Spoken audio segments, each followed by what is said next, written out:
Good morning. This is Richland County Board of Commissioners, and I'm Darrell Banks, Commissioner, with my fellow commissioners, Cliff Mears and Tony Bureau, our clerk Stacy Rawl, and Andrew Keller, our county administrator. And online we have Carl Arnold from Richland Source and Al Lawrence from the Mansfield News Journal. Good morning, gentlemen. Okay. We'll go right to other. How about that? Can we get a motion to certify the record of proceedings for January 16th? So moved. Second, I just need to make spelling changes, Stacy, so I don't think we need an amendment. COVID should be all capitals and Jody Perry is Jodie. I don't need to make an amendment on that, just send it out to you. So I'll second the motion. Commissioner Banks, Yes. Commissioner Barrow, Yes. Commissioner Mears. Yes. Okay. And can we approve beginning year requisitions? So moved. Second. Commissioner Banks, Yes. Commissioner Barrow, Yes. Commissioner Mears. Okay. Can we approve the inmate telephone service agreement with CS Solutions? So moved. Commissioner Banks, Yes. Commissioner Barrow, Yes. Commissioner Mears. Yes. And also, we'd like to extend food service contract. We need to authorize that. So moved. Second.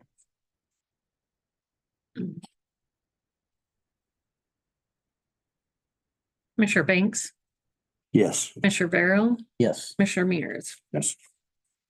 Okay, and the clerk of courts has a service agreement for reader, and they'd like to do that.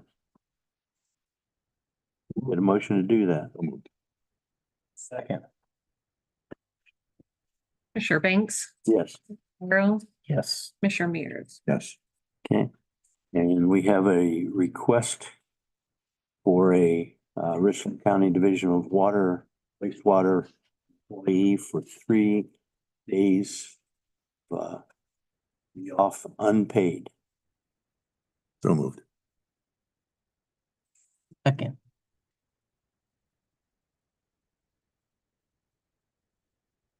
Commissioner Banks, Yes. Commissioner Barrow, Yes. Commissioner Mears. Yes. News media, do you have any questions? Carl, we'll start with you. Al's on. Al, go ahead, Al. Yeah, on that food service, there was talk about changing that. Is that scheduled to go out for RFP, or what's the status of that beyond, this current extension? It will go out for RFP. It's being extended, so it's not at this time of the year. Because it's just busier, and with the medical being at the same time, they extended the time so that our bidding will be extended.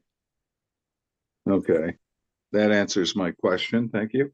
Welcome. Carl, you have anything? Oh, of course. How long is the extension, I guess? Second, I passed it down the line. Okay. No. It's from I'm sorry, 60 days. It's from February 29th to May 28th. So May 28th is the, So yeah, 90 days. 90 days. Well, thankfully, this is a leap year, so you got that extra day. Yeah, of course. So it was fortuitous. And under the same terms, in terms of rates and food being provided, the whole current contract stays the same through May 28th. that is correct. Yes. Okay. And the inmate telephone service agreement, what is that? Talk a little bit about that particular agreement. Not it. It's the use of phone systems, communication systems for inmates, and then the county gets a commission on that based on what service they use.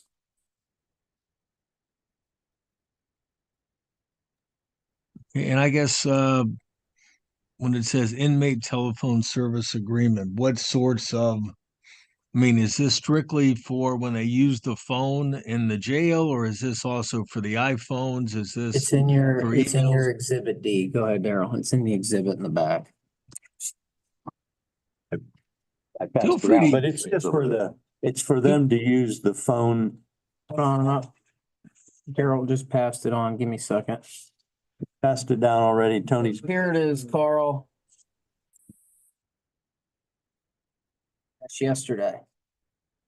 ICS shall pay county a commission based on the totality of service hereunder for the administrative simplicity shall be calculated as 70% of the gross call revenue for all call types generated from the service locations.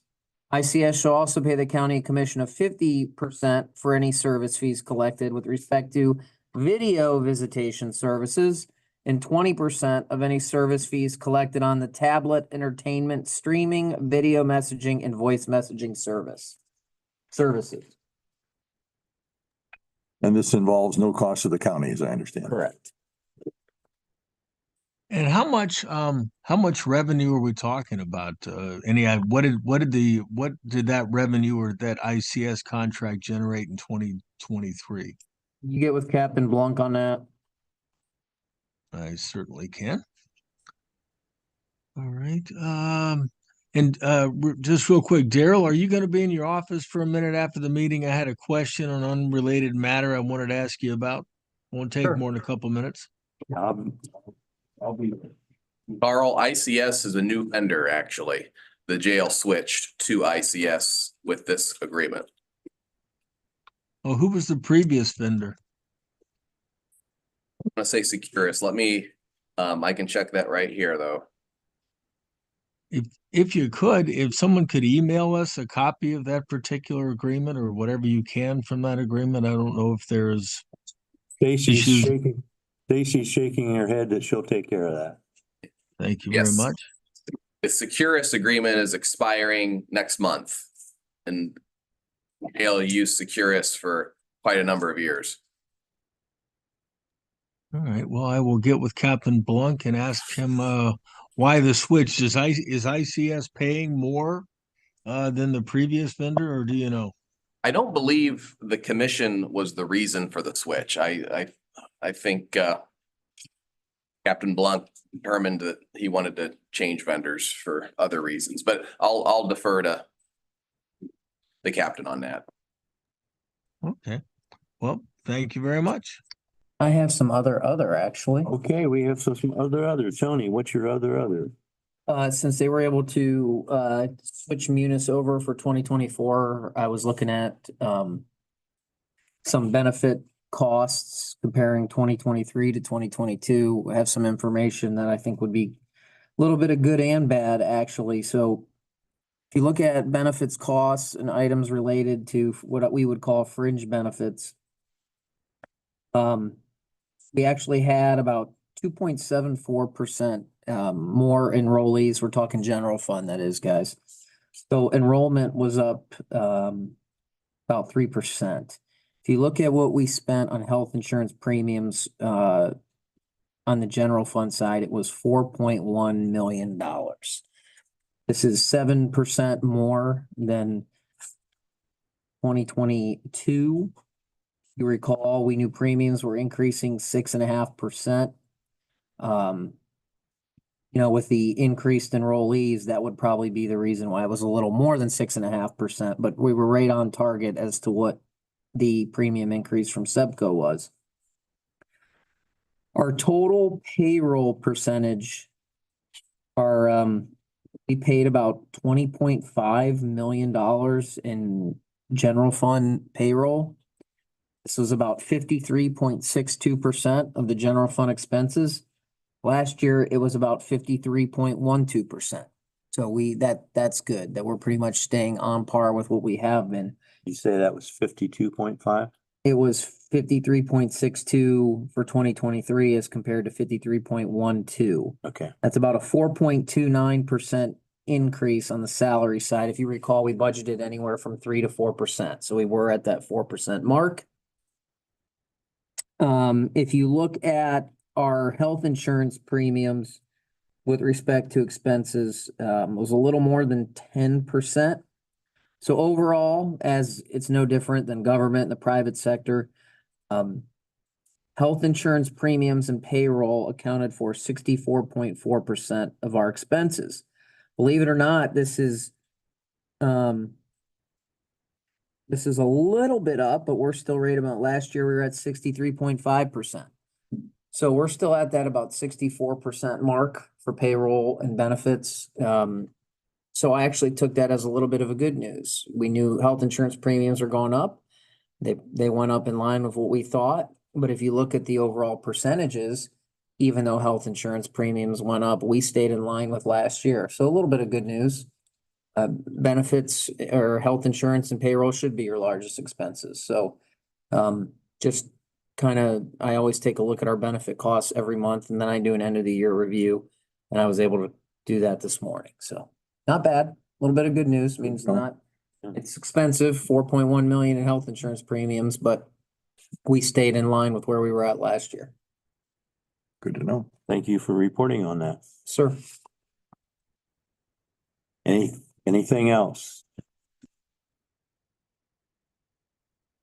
Hearing nothing at 9:41, we will be adjourned.